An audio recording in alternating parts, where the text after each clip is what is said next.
Hi ವೀಕ್ಷಕರೇ, ಎಲ್ಲರಿಗೂ ನಮಸ್ಕಾರ. ನೋಡಿ, ಗೃಹಲಕ್ಷ್ಮಿ ಯೋಜನೆಯ ಪ್ರತಿಯೊಂದು ಫಲಾನುಭವಿಗಳ ಬ್ಯಾಂಕ್ ಖಾತೆಗೆ ಸರ್ಕಾರದಿಂದ 16ನೇ ಕಂತಿನ ಹಣ ಜಮಾ ಆಗಿದೆ. ಪ್ರತಿಯೊಂದು ಫಲಾನುಭವಿಗಳಿಗೆ ಒಟ್ಟು 4,000 ಹಣ ಅಂದ್ರೆ 2 ಕಂತಿನ 4,000 ಹಣ ನಾಳೆ ಭಾನುವಾರ ಅಂದ್ರೆ ಡಿಸೆಂಬರ್ 22ರಂದು ಕರ್ನಾಟಕದ 23 ಜಿಲ್ಲೆಗಳ ಫಲಾನುಭವಿಗಳ ಬ್ಯಾಂಕ್ ಖಾತೆಗೆ ಸರ್ಕಾರ 4,000 ಹಣ ಜಮಾ ಮಾಡ್ತಾ ಇದ್ದು, 16ನೇ ಕಂತಿನ ಹಣ ಜಮಾ ಆಗಿರೋದಕ್ಕೆ ನಾನು ನಿಮಗೆ ವಿತ್ ಪ್ರೂಫ್ ಮೂಲಕ ಮಾಹಿತಿನ ಕೊಡ್ತಾ ಇದ್ದೀನಿ. ಅದೇ ರೀತಿ ಗೃಹಲಕ್ಷ್ಮಿ ಯೋಜನೆಯ ಪ್ರತಿಯೊಂದು ಫಲಾನುಭವಿಗಳ ಬ್ಯಾಂಕ್ ಖಾತೆಗೆ 4,000 ಹಣ ಜಮಾ ಆಗಬೇಕು ಅಂದ್ರೆ ಸರ್ಕಾರ 5 ನಿಯಮಗಳನ್ನ ಕೂಡ ಜಾರಿಗೆ ತಂದಿದೆ. ಹಾಗಾದ್ರೆ ಬನ್ನಿ ಸ್ನೇಹಿತರೆ, ಆ ನಿಯಮಗಳು ಏನು ಅಂತ ತಿಳ್ಕೊಳ್ಳೋಣ. ಅದಕ್ಕಿಂತ ಮೊದಲು ನೋಡಿ ಸ್ನೇಹಿತರೆ, ನೀವೇನಾದ್ರೂ ಇನ್ನೂ ಕೂಡ ನನ್ನ ಚಾನೆಲ್ನ ಸಬ್ಸ್ಕ್ರೈಬ್ ಆಗಿಲ್ಲ ಅಂದ್ರೆ ದಯವಿಟ್ಟು ಪ್ರತಿಯೊಬ್ಬರು ಚಾನೆಲ್ನ ಸಬ್ಸ್ಕ್ರೈಬ್ ಮಾಡ್ಕೊಳ್ಳಿ, ಹಾಗೆ ವಿಡಿಯೋಗೆ ಒಂದು ಲೈಕ್ ನ ಕೊಡಿ. ಹೌದು ವೀಕ್ಷಕರೇ, ಗೃಹಲಕ್ಷ್ಮಿ ಯೋಜನೆಯ ಪ್ರತಿಯೊಂದು ಫಲಾನುಭವಿಗಳ ಬ್ಯಾಂಕ್ ಖಾತೆಗೆ 2 ಕಂತಿನ ಹಣ ಅಂದ್ರೆ ಒಟ್ಟು 4,000 ಹಣನ ಸರ್ಕಾರದಿಂದ ಜಮಾ ಮಾಡಲಾಗಿದೆ. ನಾಳೆ ಭಾನುವಾರ ಕರ್ನಾಟಕದ 23 ಜಿಲ್ಲೆಗಳ ಫಲಾನುಭವಿಗಳಿಗೂ ಕೂಡ ಸರ್ಕಾರ ಈ 4,000 ಹಣನ ಜಮಾ ಮಾಡ್ತಾ ಇದೆ. ಅದೇ ರೀತಿ 16ನೇ ಕಂತಿನ ಹಣ ಸರ್ಕಾರದಿಂದ ಜಮಾ ಆಗಿರೋದಕ್ಕೆ ನಾನು ನಿಮಗೆ ವಿತ್ ಪ್ರೂಫ್ ಮೂಲಕ ಒಂದು ಮಾಹಿತಿನ ಕೊಡ್ತಾ ಇದ್ದೀನಿ. ನೀವು ಇವಾಗ ಸ್ಕ್ರೀನ್ ಅಲ್ಲಿ ಕೂಡ ನೋಡಬಹುದು, ಫಲಾನುಭವಿಗಳ ಬ್ಯಾಂಕ್ ಖಾತೆಗೆ 2,000 ಹಣ ಜಮಾ ಆಗಿರುವಂತಹ ಒಂದು ಮೆಸೇಜ್ ನ ಕೂಡ ನಾನು ಸ್ಕ್ರೀನ್ ಅಲ್ಲಿ ಹಾಕ್ತಾ ಇದ್ದೀನಿ. 16ನೇ ಕಂತಿನ ಹಣ ಬಂದಿದೆ ವೀಕ್ಷಕರೇ.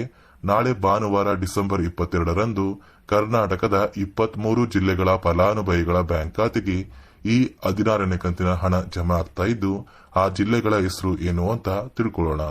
ಮೊದಲಿಗೆ ಸ್ನೇಹಿತರೆ, ಬಾಗಲಕೋಟೆ, ಬೆಂಗಳೂರು ನಗರ, ಬೆಂಗಳೂರು ಗ್ರಾಮಾಂತರ, ಬೆಳಗಾವಿ, ಬಳ್ಳಾರಿ, ಬೀದರ್, ವಿಜಯನಗರ, ಚಾಮರಾಜನಗರ, ಚಿಕ್ಕಬಳ್ಳಾಪುರ, ಚಿಕ್ಕಮಗಳೂರು, ಚಿತ್ರದುರ್ಗ, ದಕ್ಷಿಣ ಕನ್ನಡ, ದಾವಣಗೆರೆ, ಧಾರವಾಡ, ಗದಗ, ಕಲಬುರಗಿ, ಹಾಸನ, ಹಾವೇರಿ, ಕೊಡಗು, ಕೋಲಾರ, ಕೊಪ್ಪಳ, ಮಂಡ್ಯ, ಮೈಸೂರು, ರಾಯಚೂರು, ರಾಮನಗರ, ಶಿವಮೊಗ್ಗ, ತುಮಕೂರು, ಉಡುಪಿ, ಉತ್ತರ ಕನ್ನಡ, ಯಾದಗಿರಿ ಮತ್ತು ಬಿಜಾಪುರ ಈ 23 ಜಿಲ್ಲೆಗಳ ಫಲಾನುಭವಿಗಳ ಬ್ಯಾಂಕ್ ಖಾತೆಗೆ ಸರ್ಕಾರ ಗೃಹಲಕ್ಷ್ಮಿ ಯೋಜನೆಯ 16ನೇ ಕಂತಿನ ಹಣ ಜಮಾ ಮಾಡ್ತಾ ಇದೆ. ಅದೇ ರೀತಿ ಈ 16ನೇ ಕಂತಿನ ಹಣದ ಜೊತೆ ಪೆಂಡಿಂಗ್ ಇರುವಂತಹ 15ನೇ ಕಂತಿನ ಹಣ ಕೂಡ ಪ್ರತಿಯೊಂದು ಫಲಾನುಭವಿಗಳ ಬ್ಯಾಂಕ್ ಖಾತೆಗೆ ನಾವು ಜಮಾ ಮಾಡ್ತೀವಿ ಅಂತ ಸಚಿವೆ ಲಕ್ಷ್ಮಿ ಹೆಬ್ಬಾಳ್ಕರ್ ಅವರು ತಿಳಿಸಿಕೊಟ್ಟಿದ್ದು, ನಿಮ್ಮ ಬ್ಯಾಂಕ್ ಖಾತೆಗೆ ಒಟ್ಟು 4,000 ಹಣ ಜಮಾ ಆಗೇ ಆಗುತ್ತೆ ಅಂತ ಸರ್ಕಾರದಿಂದ ಮಾಹಿತಿನ ಕೊಟ್ಟಿದ್ದಾರೆ. ಇನ್ನೇನು ಡಿಸೆಂಬರ್ ತಿಂಗಳು ಮುಗಿತಾ ಬಂತು ಅಂದ್ರೆ ಕೇವಲ 10 ದಿನಗಳಲ್ಲಿ ಪ್ರತಿಯೊಂದು ಫಲಾನುಭವಿಗಳ ಬ್ಯಾಂಕ್ ಖಾತೆಗೆ ಈ 16ನೇ ಕಂತಿನ ಹಣನ ನಾವು ಜಮಾ ಮಾಡ್ತೀವಿ ಅಂತ ಸರ್ಕಾರ ಮಾಹಿತಿನ ಕೊಟ್ಟಿದ್ದು, ಆದಷ್ಟು ಬೇಗ ಪ್ರತಿಯೊಂದು ಫಲಾನುಭವಿಗಳ ಬ್ಯಾಂಕ್ ಖಾತೆಗೆ 4,000 ಹಣ ಬಂದು ಜಮಾ ಆಗಲಿದೆ. ಅದೇ ರೀತಿ ಸುಮಾರು 1,30,000 ಫಲಾನುಭವಿಗಳ ಬ್ಯಾಂಕ್ ಖಾತೆಗೆ ಈ ಬಾರಿ 16ನೇ ಕಂತಿನ ಹಣನ ಸರ್ಕಾರ ಕ್ಯಾನ್ಸಲ್ ಮಾಡಿದೆ. ಈ ಒಂದು ಫಲಾನುಭವಿಗಳಿಗೆ ಯಾವುದೇ ರೀತಿಯ ಗೃಹಲಕ್ಷ್ಮಿ ಯೋಜನೆಯ 2,000 ಹಣ ಇನ್ನು ಮುಂದೆ ಜಮಾ ಆಗೋದಿಲ್ಲ ಅಂತ ಸಚಿವೆ ಲಕ್ಷ್ಮಿ ಹೆಬ್ಬಾಳ್ಕರ್ ಅವರು ಮಾಹಿತಿನ ಕೊಟ್ಟಿದ್ದು, ಯಾವ ಕಾರಣಕ್ಕೆ ಈ ಫಲಾನುಭವಿಗಳಿಗೆ ಹಣ ಜಮಾ ಆಗ್ತಾ ಇಲ್ಲ ಅಂದ್ರೆ ಸರ್ಕಾರ ಕೆಲವೇ ದಿನಗಳ ಹಿಂದೆ ಗೃಹಲಕ್ಷ್ಮಿ ಯೋಜನೆಯಲ್ಲಿ 5 ಹೊಸ ನಿಯಮಗಳನ್ನ ಜಾರಿಗೆ ತಂದ್ರು. ಆ 5 ನಿಯಮದ ಆಧಾರದ ಮೇಲೆ ಫಲಾನುಭವಿಗಳ ಬ್ಯಾಂಕ್ ಖಾತೆಗೆ ಈ 2,000 ಹಣ ಜಮಾ ಆಗ್ತಾ ಇದೆ. ಹಾಗಾದ್ರೆ ಬನ್ನಿ ಸ್ನೇಹಿತರೆ, ಆ 5 ನಿಯಮಗಳು ಏನು, ಆ ಒಂದು ನಿಯಮಗಳನ್ನ ಕಡ್ಡಾಯವಾಗಿ ನೀವು ಪಾಲಿಸಬೇಕಾ ಅಂದ್ರೆ ಹೌದು ಸ್ನೇಹಿತರೆ, ಈ 5 ನಿಯಮಗಳನ್ನ ನೀವು ಕಡ್ಡಾಯವಾಗಿ ಪಾಲಿಸಿದ್ರೆ ಮಾತ್ರ ನಿಮ್ಮ ಬ್ಯಾಂಕ್ ಖಾತೆಗೆ 2,000 ಹಣ ಬರೋದು. ಹಾಗಾದ್ರೆ ಬನ್ನಿ ಸ್ನೇಹಿತರೆ, ಆ 5 ನಿಯಮಗಳು ಏನು ಅಂತ ತಿಳ್ಕೊಳ್ಳೋಣ. ನೋಡಿ ಸ್ನೇಹಿತರೆ, ಮೊದಲನೆಯ ಒಂದು ನಿಯಮ ಬಂದು, ಗೃಹಲಕ್ಷ್ಮಿ ಯೋಜನೆಯ ಪ್ರತಿಯೊಂದು ಫಲಾನುಭವಿಗಳು ಯಾರೆಲ್ಲ ಇದ್ದೀರಾ, ನಿಮ್ಮ ಮನೆಯ ಪ್ರತಿಯೊಂದು ಸದಸ್ಯರ ಆಧಾರ್ ಕಾರ್ಡ್ನ ನಿಮ್ಮ ಬಳಿ ಇರುವಂತಹ ಒಂದು ರೇಷನ್ ಕಾರ್ಡಿಗೆ ಕಡ್ಡಾಯವಾಗಿ ಲಿಂಕ್ ಮಾಡಿಸಬೇಕು.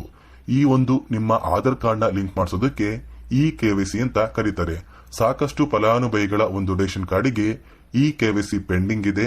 ಅದೇ ಒಂದು ಕಾರಣಕ್ಕೆ ಸರ್ಕಾರ ಈ ಬಾರಿ ಈ 5 ಹೊಸ ನಿಯಮಗಳನ್ನ ಜಾರಿಗೆ ತಂದಿದೆ. ಅದೇ ರೀತಿ ಎರಡನೆಯ ಒಂದು ನಿಯಮ ಬಂದು, ಸಾಕಷ್ಟು ಫಲಾನುಭವಿಗಳ ಒಂದು ಆಧಾರ್ ಕಾರ್ಡ್ ಏನಿದೆ, ಆ ಒಂದು ಆಧಾರ್ ಕಾರ್ಡ್ 15 ವರ್ಷ ಅಥವಾ 15 ವರ್ಷಕ್ಕಿಂತ ಹೆಚ್ಚು ಹಳೆಯ ಆಧಾರ್ ಕಾರ್ಡ್ ಆಗಿದೆ. ಈ ಒಂದು ಫಲಾನುಭವಿಗಳು ಅವರ ಆಧಾರ್ ಕಾರ್ಡ್ಗೆ ಯಾವುದೇ ರೀತಿಯ ತಿದ್ದುಪಡಿ ಕೂಡ ಮಾಡಿಸಿಲ್ಲ, ಮತ್ತು ಯಾವುದೇ ರೀತಿಯ ಒಂದು ಅಪ್ಡೇಟ್ ನ ಕೂಡ ಮಾಡಿಸಿಲ್ಲ. ಅದೇ ಒಂದು ಕಾರಣಕ್ಕೆ ನಿಮ್ಮ ಆಧಾರ್ ಕಾರ್ಡ್ ನ ನೀವು ತಿದ್ದುಪಡಿ ಮಾಡಿಸಿಲ್ಲ ಅಂದ್ರೆ ನಿಮ್ಮ ಬ್ಯಾಂಕ್ ಖಾತೆಗೆ 2,000 ಹಣ ಜಮಾ ಆಗ್ತಾ ಇಲ್ಲ. ಮತ್ತೆ ಸ್ನೇಹಿತರೆ, ಸರ್ಕಾರ 16ನೇ ಕಂತಿನ ಹಣನ ಜಮಾ ಮಾಡುವ ಮುಂಚೆ ಪ್ರತಿಯೊಂದು ಫಲಾನುಭವಿಗಳ ಒಂದು ದಾಖಲಾತಿಗಳನ್ನ ಮರುಪರಿಶೀಲನೆ ಮಾಡಿದ್ದಾರೆ. ಈ ಒಂದು ಸಂದರ್ಭದಲ್ಲಿ ಫಲಾನುಭವಿಗಳು ಸರ್ಕಾರಕ್ಕೆ ತೆರಿಗೆನ ಕಟ್ತಾ ಇರೋದು ತಿಳಿದು ಬಂದಿದೆ. ಅದೇ ರೀತಿ 4ನೆಯ ಒಂದು ನಿಮ್ಮ ಬಂದು ಸರ್ಕಾರದಿಂದ ಬರುವಂತಹ ಒಂದು ರೇಷನ್ ನ ಕಳೆದ 3 ತಿಂಗಳಿಂದ ನೀವು ಪಡ್ಕೊಂಡಿಲ್ಲ ಅಂದ್ರೆ ನಿಮ್ಮ ಬ್ಯಾಂಕ್ ಖಾತೆಗೆ ಗೃಹಲಕ್ಷ್ಮಿ ಯೋಜನೆಯ ಹಣ ಜಮಾ ಆಗೋದಿಲ್ಲ. ಮತ್ತೆ ಸ್ನೇಹಿತರೆ, 5ನೆಯ ಒಂದು ನಿಯಮ ಬಂದು ನಿಮ್ಮ ಒಂದು ವಾರ್ಷಿಕ ಆದಾಯ 7 ಲಕ್ಷಕ್ಕಿಂತ ಕಡಿಮೆ ಇರಬೇಕು. ಒಂದು ವೇಳೆ ವಾರ್ಷಿಕ ಆದಾಯ 7 ಲಕ್ಷಕ್ಕಿಂತ ಜಾಸ್ತಿ ಇದ್ರೆ ನಿಮ್ಮ ಬ್ಯಾಂಕ್ ಖಾತೆಗೆ ಗೃಹಲಕ್ಷ್ಮಿ ಯೋಜನೆಯ ಹಣ ಬರೋದಿಲ್ಲ.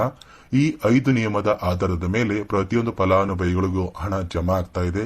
ನಾಳೆ ಭಾನುವಾರ ಡಿಸೆಂಬರ್ 22ರಂದು ಕರ್ನಾಟಕದ 23 ಜಿಲ್ಲೆಗಳ ಫಲಾನುಭವಿಗಳ ಬ್ಯಾಂಕ್ ಖಾತೆಗೆ ಈ 16ನೇ ಕಂತಿನ ಹಣ ಜಮಾ ಆಗ್ತಾ ಇದೆ. ಇದರ ಜೊತೆ ಪೆಂಡಿಂಗ್ ಇರುವಂತಹ 15ನೇ ಕಂತಿನ ಹಣ ಕೂಡ ನಿಮ್ಮ ಬ್ಯಾಂಕ್ ಖಾತೆಗೆ ಬರುತ್ತೆ. ಕೆಲವೇ ದಿನಗಳಲ್ಲಿ ಪ್ರತಿಯೊಂದು ಫಲಾನುಭವಿಗಳು ಈ ಎಲ್ಲಾ ಕಂತಿನ ಹಣನ ಪಡ್ಕೋತೀರಾ. ಇದರ ಜೊತೆ ಪೆಂಡಿಂಗ್ ಇರುವಂತಹ ಹಣ ಕೂಡ ನಿಮ್ಮ ಬ್ಯಾಂಕ್ ಖಾತೆಗೆ ಖಂಡಿತವಾಗಿಯೂ ಬಂದೇ ಬರುತ್ತೆ ಅಂತ ಹೇಳ್ತಾ, ಇದಿಷ್ಟು ಗೃಹಲಕ್ಷ್ಮಿ ಯೋಜನೆಯಲ್ಲಿ ಬಂದಿರುವಂತಹ ಒಂದು ಹೊಸ ನಿಯಮಗಳು ಮತ್ತು ನಾಳೆ ಈ ಜಿಲ್ಲೆಗಳ ಫಲಾನುಭವಿಗಳ ಬ್ಯಾಂಕ್ ಖಾತೆಗೆ ಹಣ ಬರ್ತಾ ಇದೆ. ನಾನು ಕೊಟ್ಟಿರುವಂತಹ ಮಾಹಿತಿ ನಿಮಗೆ ಇಷ್ಟ ಆಗಿದ್ರೆ ದಯವಿಟ್ಟು ಪ್ರತಿಯೊಬ್ಬರು ನನ್ನ ಚಾನೆಲ್ನ ಸಬ್ಸ್ಕ್ರೈಬ್ ಮಾಡ್ಕೊಳ್ಳಿ. ಹಾಗೆ ವಿಡಿಯೋಗೆ